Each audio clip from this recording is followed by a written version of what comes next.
Nothing like some bulletin board material in the first week of June. Time to get the squad together. Killing You're answers. talking ball with the SEC Squad, sponsored by Game Time.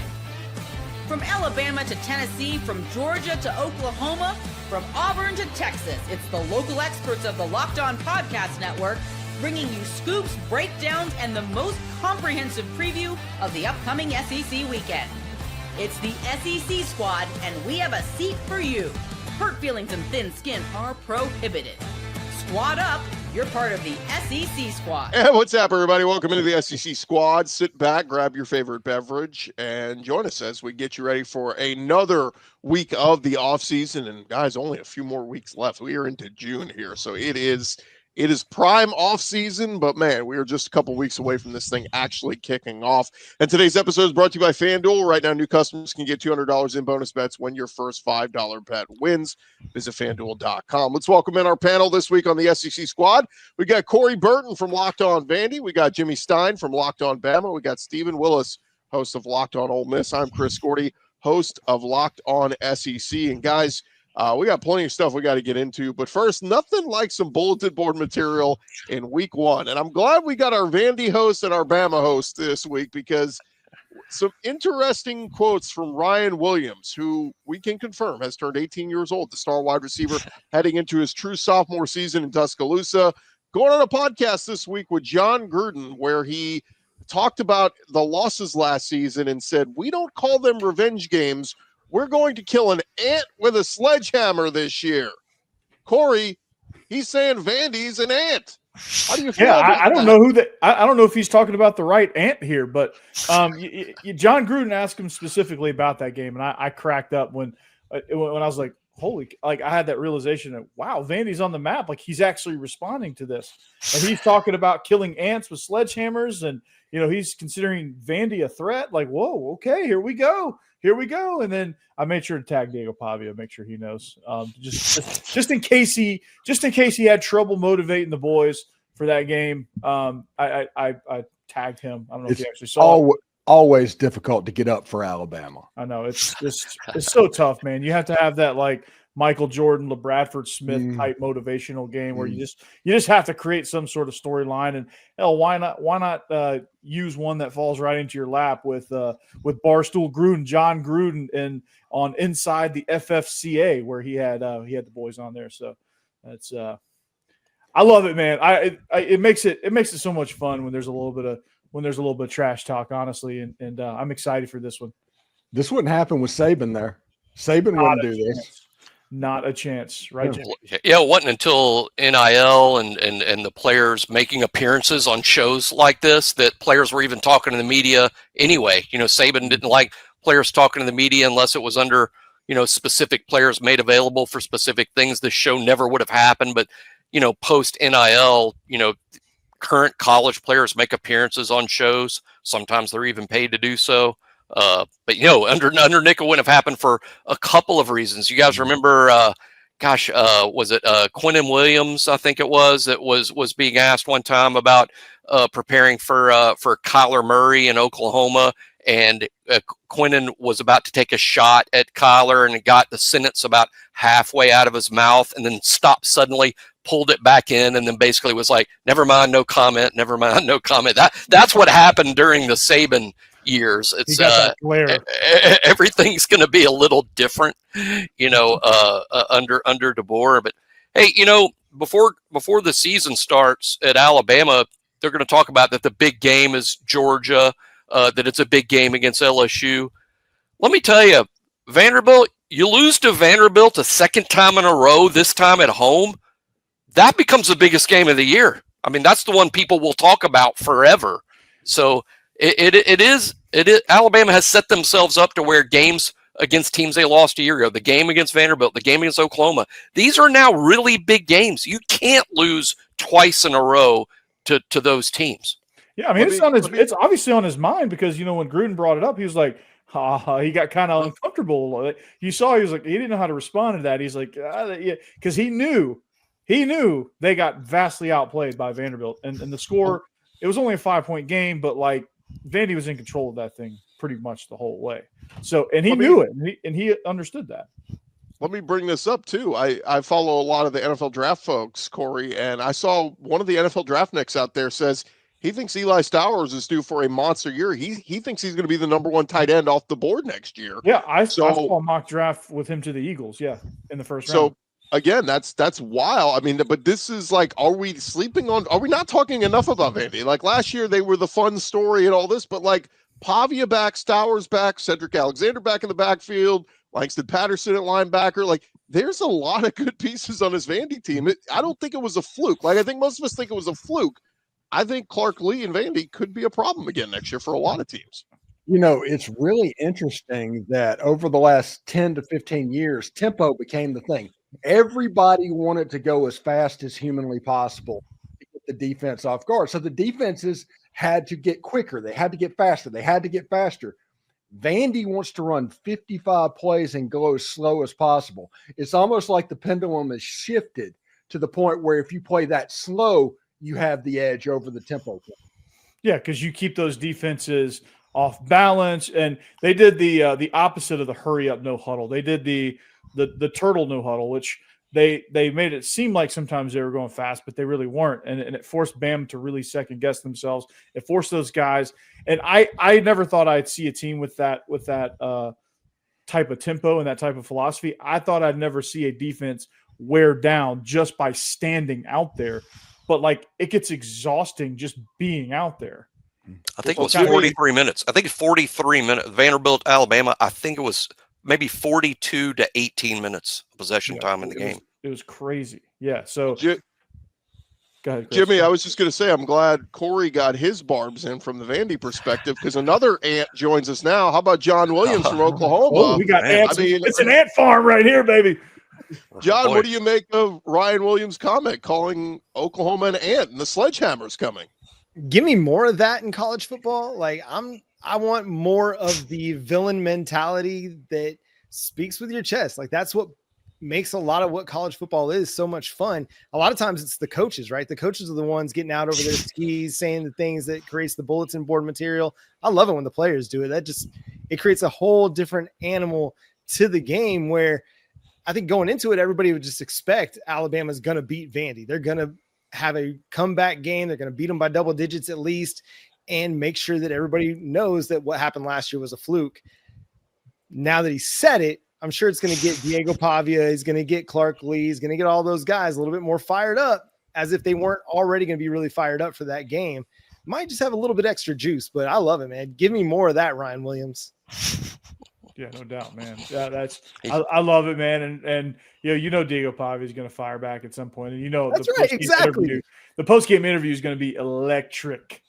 Make college football more WWE. And the quote that stood out to me that Ryan's made this summer, and I know that this one's getting a lot of pub right now, but Ryan said earlier this summer, guys, that due to his age, said Alabama's won 10 games a year every year of my whole life until I got there. And that's what's motivating him, he says, and his teammates for this season. Alabama had won 10 games every year of Ryan's life until last season when they only won 9. That's an amazing and lifetime. And now I feel seasons. Yeah. The only thing I didn't get about his other quote, he said every game that we fell short last year, we definitely got red eyes going into. What does he mean? Red ass? What is red eyes? Yeah, I'm not sure. I'm gonna have to get him to explain that one. That's the one thing never mind. Yeah, Gruden needs to submit his questions in writing in advance so you can go over it before the taping starts. Who even knows what Gruden means all the time? I don't think Gruden even knows what he's going to ask in the moment. He's what about Vandy? What happened here, man? You know how Gruden is. Hey, I could watch him open boxes all day. By the way, that's that's high quality entertainment. I hope he never goes back to coaching because that dude's crushing it at Barstool. Yeah. All right, gents. Well, coming up next, which coaches are very highly thought of right now in recruiting circles? Our SEC insider Brian Smith gave his list. I think you guys are going to be a little surprised by this. We'll talk more ball coming up next. More with our SEC squad in just a second, but I want to remind you guys about our friends over at FanDuel. The NBA playoffs, they're in full swing. We're into the finals already. Pacers and Thunder.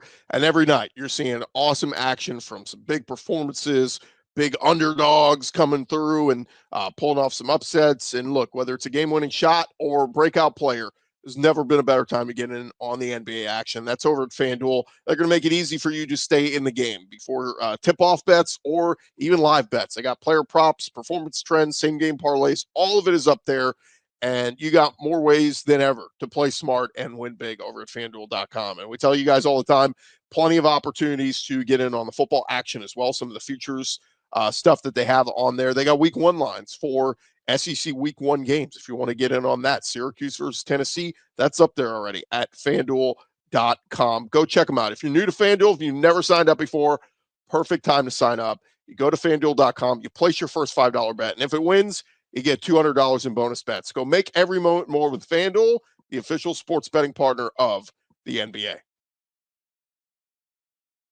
All right, SEC squad rolling along here, and guys, we talked about it. Our buddy Brian Smith, he put out his coach recruiting rankings.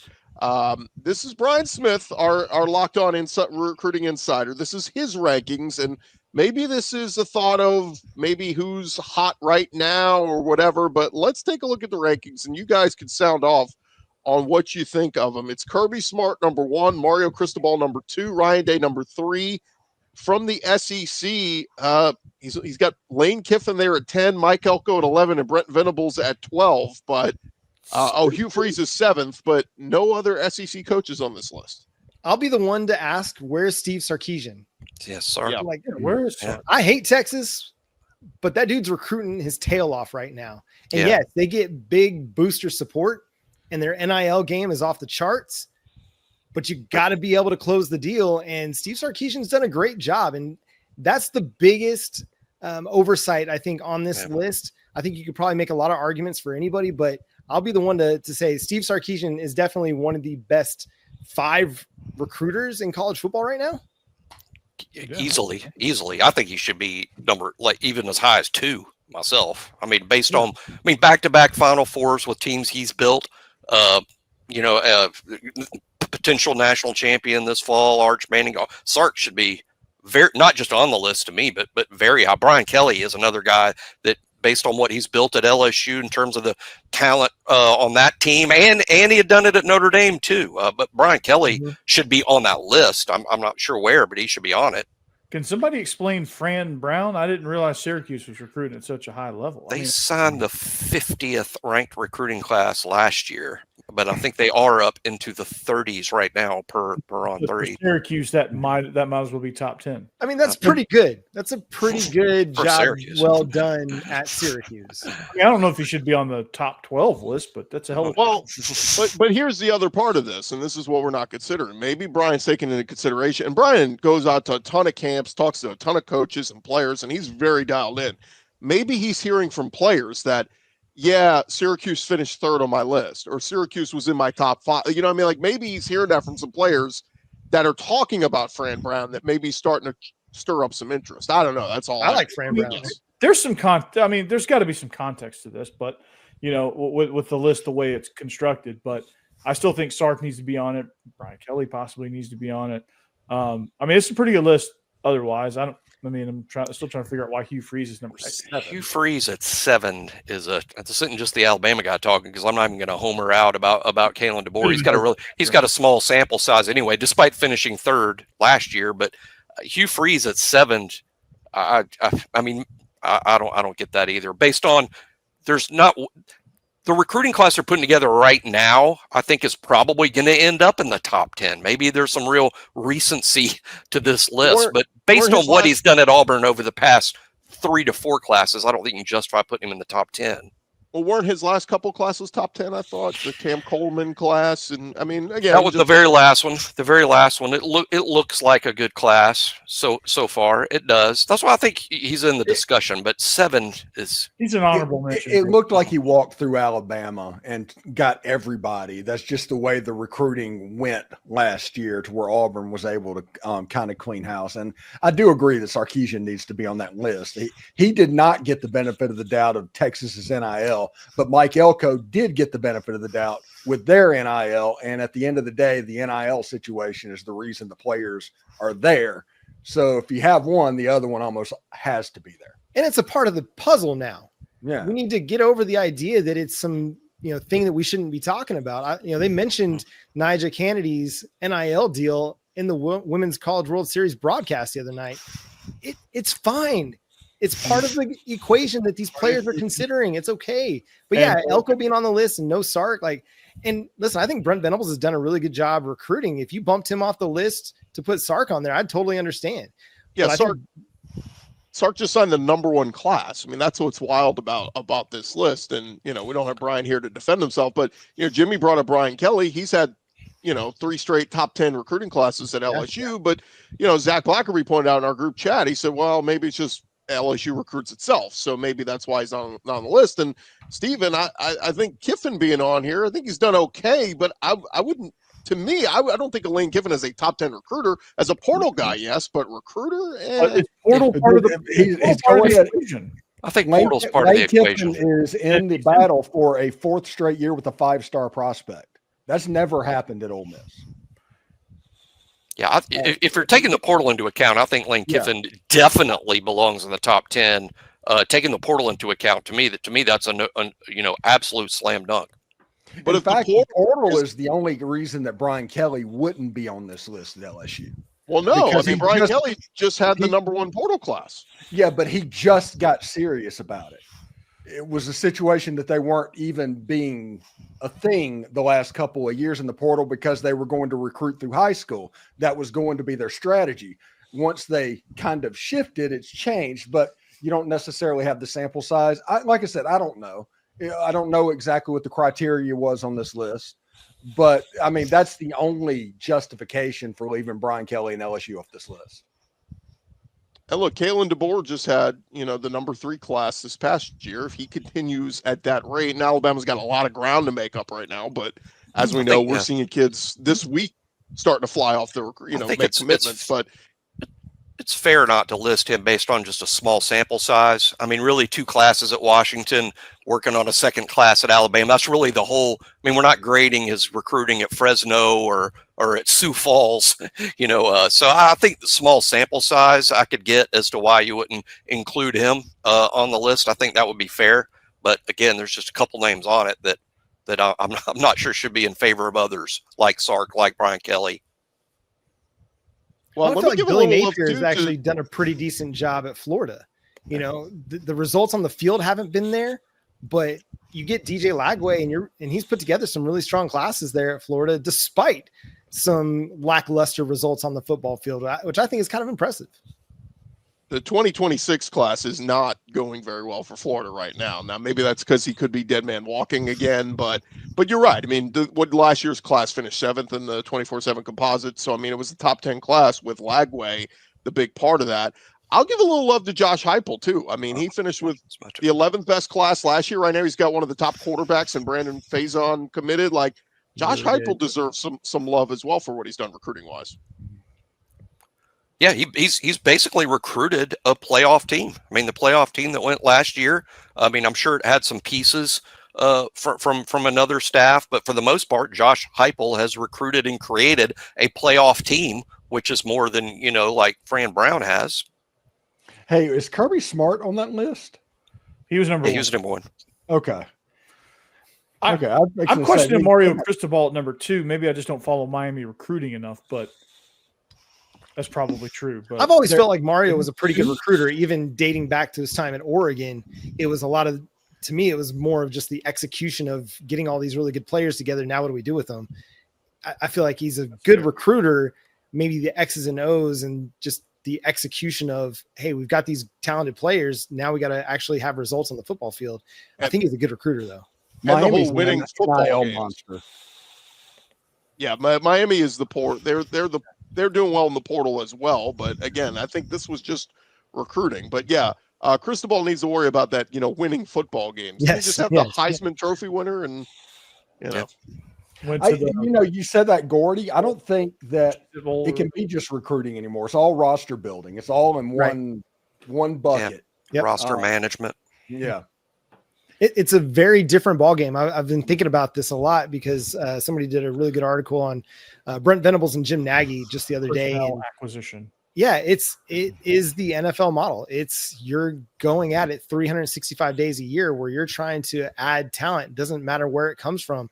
These coaches, they still want to have a big percentage of their roster made up of high school recruits that they've recruited and developed, but they're going to sign free agents. They're going to go get those mercenaries in the portal to make their rosters even better. And that's where they're going to really invest their NIL dollars for the most part, because that's proven production that they can replicate to their team and that they're willing to pay for, as opposed to the high school kid. You see it all the time. These 4 or 5 star kids that, they're going out and they're paying for them and they're getting them on campus and they're flaming out before they even do anything significant for that program. So yeah, that roster construction part of it, it's not just high school recruiting anymore. It's not just portal acquisitions. It's all of it together, and it has to blend and it has to come together as one. And a lot of these coaches do a really good job at both of those things. The fact that Dabo is actually getting into the portal now, I mean, that's a game changer in the recruiting trail. So, the ant farm at Vanderbilt, man, the offensive line is built through the portal, and it's been reconstructed. So I'm really excited about how that's turned out. The defensive line is built through the portal with some high school guys sprinkled in there, but it's taking shape, man. This is the best this Vanderbilt's roster has been since James Franklin was there. Yeah, I will say this before we move on. The ESPN FBI came out today, and Oklahoma is a top 10 defense. If that offense is just average, all they need is an average offense, they are going to be a problem. Well, it's funny you bring that up, Stephen. That's going to be our next segment, the ESPN FPI. Who do they think will make the playoff? The SEC squad, talking more ball, coming your way next.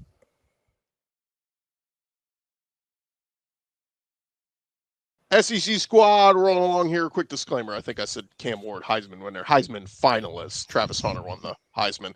Just correcting myself there. All right. The ESPN Football Power Index came out, and they've got the odds to make the playoff from the SEC. Who do they think can make the playoff? Let's take a look at the odds, guys, from the teams from the SEC. And shout out to our buddy Chris Marler making this beautiful graphic for us for those watching on YouTube. But it is Texas number 1 at 83.9%. Crazy to think all of the pieces they lost on that team. Sark's not even top 12 recruiter. Love it. Yeah. Love it. Georgia number 2, A&M number 4, Tennessee number 10. Joey Aguilar believers in the house. A&M number 11. This is the first thing I'm seeing giving A&M a lot of love. Ole Miss 12, LSU behind them at 13. LSU's been getting a lot of love lately, not in the FPI. And then rounding out the top 25, Auburn at 18, South Carolina at 22, and Oklahoma at 23. Again, this is the ESPN Football Power Index, so take it for what you will, but the computers and the models, they like these teams. What say you guys? Well, I know Vandy's got a tough schedule because Texas, Bama, Tennessee, LSU, Auburn, and South Carolina are all on the schedule. Gotta love it. Yeah, it's going to be a big test for Vanderbilt. I think the game of the year in the SEC is going to be Ole Miss and LSU. And thank goodness that's in Oxford, because if you look at the FPI and everything, it's the same team playing the same team.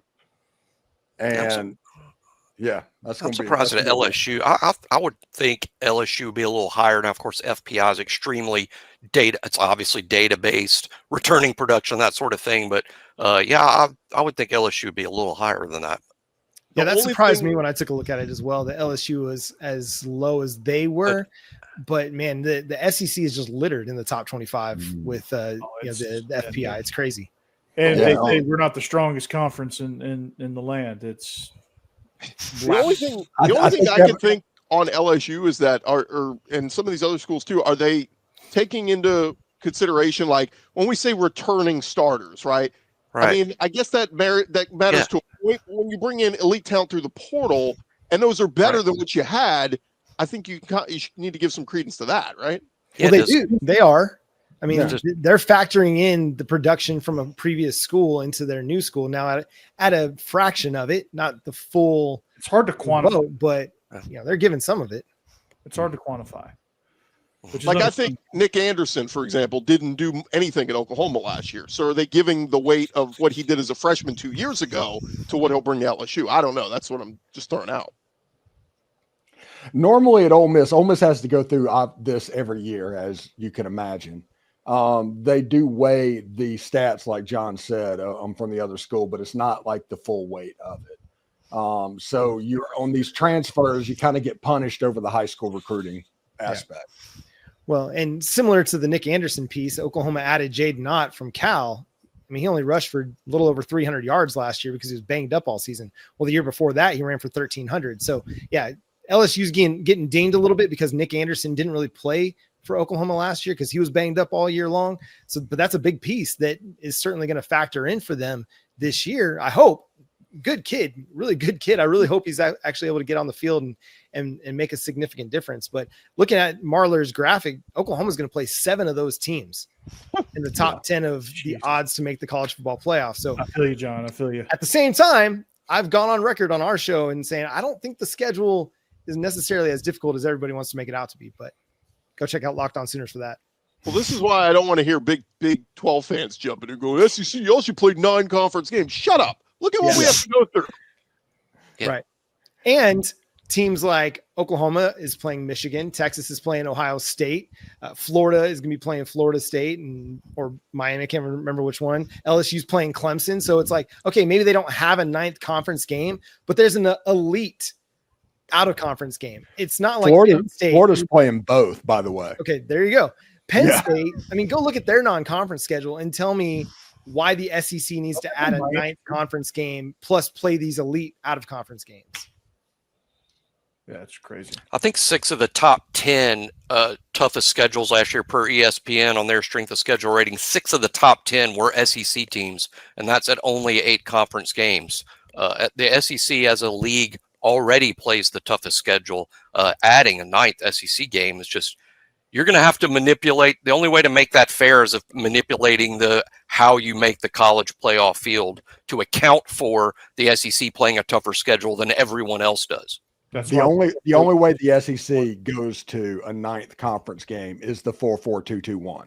That is the only way they do it, because they are not going to do it because committees and whoever else, there's no way they're going to take strength of schedule into account, because we all know what SMU went through last year is exactly what Alabama went through last year. We all know that.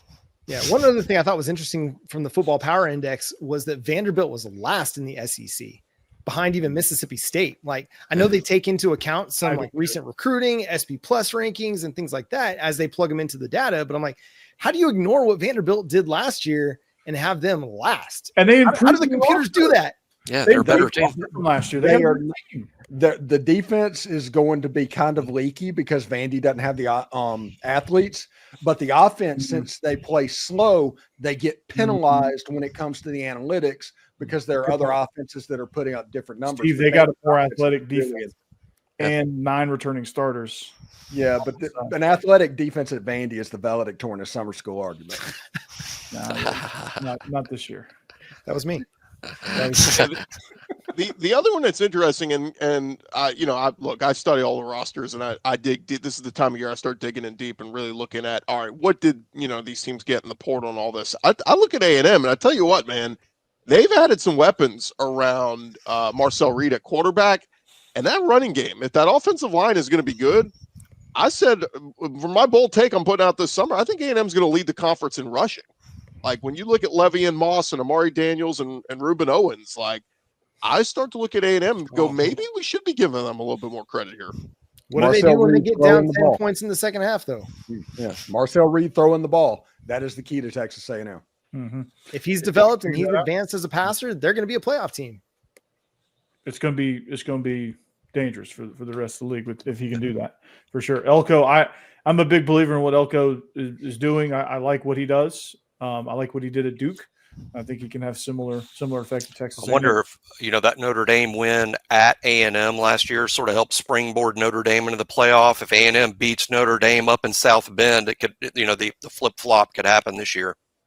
Mm-hmm. That's a great point, Jimmy. That'd be a monster win for them. And by the way, just for people wondering, they added in the portal at wide receiver Mario Craver from Mississippi State, who's decent. Casey Concepcion from NC State, I believe, was really good. They got Micah Hudson, who was one of the top receivers, but he had some issues and all this. I think he's going to wind back up at Texas Tech. but Terry Bussey, a speedy receiver they have as well, that was a freshman last year. So they got weapons, man. All the slot receivers, every one of them. Get that ball out quick. They're going 2008 Patriots. Yeah, just get the ball out quick. And Marcel Actually, no, Reeves. 2008 Patriots had Randy Moss. They're going. What's the year they had all the guys that were Deion Branch, yeah, those guys. 2004, 2005. Give me a second. Let me text Jordan Hudson. Figure that out. Let me pull out my flip phone. Real quick before we wrap up, guys. Any hesitation here with Texas? I mean, I heard a few of you chuckle when I said number one, but like, I feel like we're giving them way too much benefit of the doubt. And I love Arch. I'm an Arch truther, but man, we just think they're going to steamroll the competition again. They're an underdog to Ohio State. You can't count on them beating Oklahoma. Historically, you cannot do that. They play at Georgia, and they have to go to the Swamp. 8-4 is on the table for the Longhorns, and they could have a good team. Very much on the table. Like those road games are no joke. At the Horseshoe, in Athens, at the Swamp, and then of course the Cotton Bowl. Where the Texas-Kentucky game made one of the games of the year, according to the ESPN FBI. I love it. Listen, it's really easy for me to dump on Texas, so I appreciate you guys going ahead and doing that for me. It's what I've said on this show. I think it was like last month I said it, is that the media has been waiting. They've been waiting with bated breath for Texas to make back-to-back playoffs so they could finally make Texas back, finally put them at number one, finally push the quarterback as the Heisman Trophy contender. And it's going to be a retooled offense. That defense is going to be really, really good. The defense is going to be really good. And that's going to keep them in a lot more games than probably it should. And it's going to give them a chance to win some games that maybe they wouldn't have otherwise. But I'm not sold on this offense right away coming out the gate being a 35, 40 point per game offense. And maybe it doesn't need to be. But I will say this, John. If you ask me in the SEC about a team that had a really good defense, a team with a 5-star quarterback, and a team that didn't quite put it together in a game, that was Oklahoma last year. That was something that was absolutely possible. And if Texas kind of takes a step back, if the offensive line doesn't get figured out, if Arch isn't the answer, which he wasn't against Georgia, if you look at his extended playing time last year. His eyes were like this the whole time. Yeah. The look of bewilderment on his face. Texas is the least sure thing on this list. I think Arch is going to be good. I just don't know how quickly he's going to get to that point. Yeah. Well, on the way out, I will give some props to Texas, rather. They're going to play for a national championship in softball, and OU's reign ends. 4 straight titles. Couldn't get there for a 5th. But I think Patty Casso is going to be okay there at Oklahoma. No, they're going to be just fine. Yeah. You got by a $1 million softball pitcher, which that is ridiculous. That's landman money. Texas Tech's trying to get somebody's attention. Yeah, I was telling our fearless leader David Locke this today when we were talking about it. But if Oklahoma's reign had to end in any way, that's the way it should have ended. Playing against the best pitcher in softball, you got a moment where you got to tie the game late, and it is what it is. They won the game. Tech won the game. They had the clutch hits when it mattered the most, and Oklahoma was able to get some runs against Nigel Kennedy, who was just amazing, just absolutely incredible. But all good things must come to an end at some point. So who do you root for? Tech as your Tech. former Big 12? Tech. Yeah, wreck 'em Tech. Always never against Texas. Texas for never. John, Texas you got to be never. team. We got to be Texas team for SEC. Never. No. Never. Yeah, the We could spunky. be a two-team. We could be a 2-team conference like the Pac-12, and it would still be Texas for never. Got to root for that spunky underdog Tech and their $1 million pitcher. I mean, Jerry Glasgow, Nigel Kennedy, and the rest of the Louisiana Raging Cajuns. Tech is desperately trying to get the Big Ten of the SEC's attention in case the split off happens. They want to be on the radar. Jimmy told me he would root for Auburn if they were playing for a national championship of softball. So Good thing he'll never have to. I don't think that's going to a decision that I'll be confronted with anytime soon. Little Alabama nugget: Oklahoma avoided being shut out for the first time since Montana Fouts did it back in 2019. So, well, we might have Auburn in Omaha. We'll see what happens in the baseball. It's certainly not going to be Vanderbilt. That's for sure. hey, tell your people to We get do not Vanderbilt a talk about softball team. Let's go. Yeah. Stephen Willis, a big Murray State fan. Yeah, we do not talk about baseball. What is this sport you're speaking of? All right, folks. Not like cricket, I've heard. Remember to follow and subscribe to your favorite SEC show. We'll be covering your favorite team all throughout the offseason. And don't forget, I'll have you covered with the entire conference each and every day with Locked On SEC, part of the Locked On Podcast Network, covering your team every day. For our SEC squad, Corey Burton, Stephen Willis, John Williams, Jimmy Stein, I'm Chris Gordy. We'll talk to you guys next week right here on the SEC squad. Go Ant Farm. Alien Ant Farm needs to play in the stadium. Dave Yeah, Matthews. needs to happen every week. Jimmy, make